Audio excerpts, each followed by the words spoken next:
कुछ भी किसी भी तरह का, अगर आप मशीन की बात करें, एक्सरे की बात करें, यहाँ कुछ नहीं किया जाता।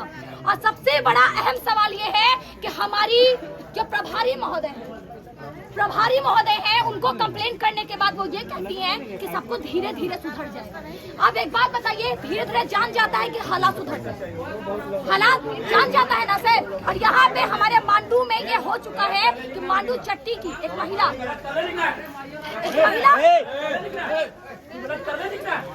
अब बोलिए। मांडू अस्पताल में एक महिला आई पिछले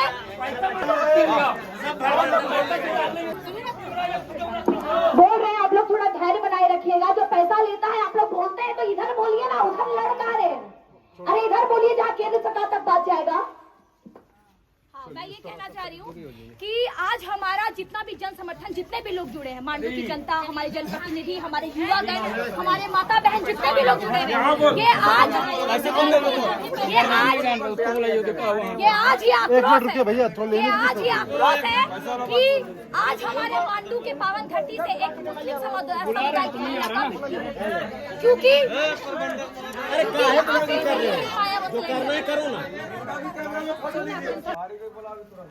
पहली बात है कि यहाँ का जो अभी जो पुरुष जो चिल्ला रहे हैं कि पैसा लिया जा रहा है, ये एक व्यक्ति का कहना नहीं है, ये तमाम जनता है। जब भी कोई जन्म प्रमाण के लिए आता है 200 दो, 300 दो, 400 दो, कोई अगर मृत्यु के लिए आता है, सुई के लिए, उनको खर्चा पानी दो। यहाँ तक कि कुत्ता का वैक्सीनेशन लगाने कोई आए तो उसमें भी पैसा लिया जाता है।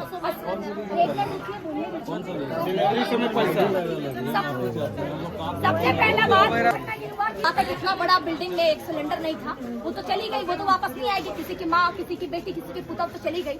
दूसरा घटना हुआ कि एक गर्भवती महिला का डिलीवरी किया गया है और डिलीवरी के दौरान जन्म के जहाँ से शिशु जन्म लेते हैं, उस जन्म के रास्ते से लेकर मल द्वार के रास्ते तक सिजेरियन कर दिया गया। अब वो एक एएनएम के द्वारा किया गया। एक बात मैं बता रही हूँ, ऑपरेशन करने का जो पावर है सिर्फ डॉक्टर का। का नाम क्या है? स्नेहलता। और ये स्नेहलता इतनी बड़ी घमंडी औरत है, इतनी बड़ी घमंडी नर्स है कि जब इसको कहा जाता है कि आप गलत कर रहे हैं तो क्या बोलती है, ज्यादा बोलोगे तो ST/SC का केस कर देंगे। उनको ST/SC में घमंड है। और मैं सभी ST/SC भाई बहनों से बोलना चाहती हूँ कि ST/SC को बदनाम करने का काम कर रही है स्नेहलता नर्स, जो हमारे मांडू। ऐसी नर्सेज को रहने का कोई अधिकार नहीं है, इसको बर्खास्त किया जाए। हमारे मांडू प्रभारी भी इस चीज को एक्शन नहीं लेते। ऐसे प्रभारी का भी होना या ना होना कोई फायदा नहीं। मांडू प्रभारी को भी यहाँ से हटाया जाए। और यहाँ के जितने भी लोग हैं, जो चाहे आप डॉक्टर फील्ड से हो, नर्स फील्ड से हो, सभी लोगों में एक अलग का अकड़ होता है। कोई जनता का बात सीधा से नहीं सुनता। कोई बूढ़ा बुजुर्ग आ जाए दवाई के लिए तो क्या बोलता है, बाहर से दवाई दे दिया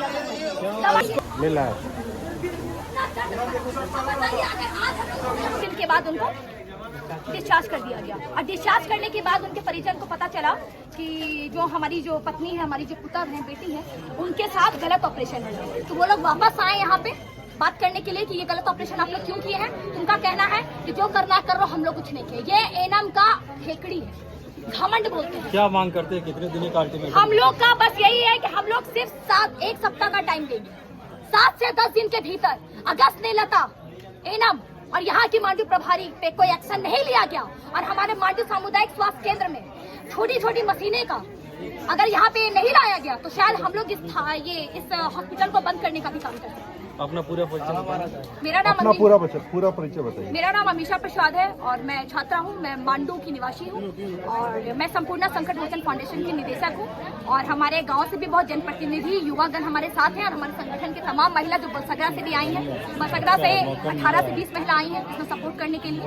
और हमारे मांडू के तमाम जनता इस चीज को सपोर्ट करती है। और एक और बात बोलना चाहूंगी कि यहाँ पे जो दवाइयाँ होती है उसको ब्लैक में बेच दिया जाता है। ये भी हमें कहीं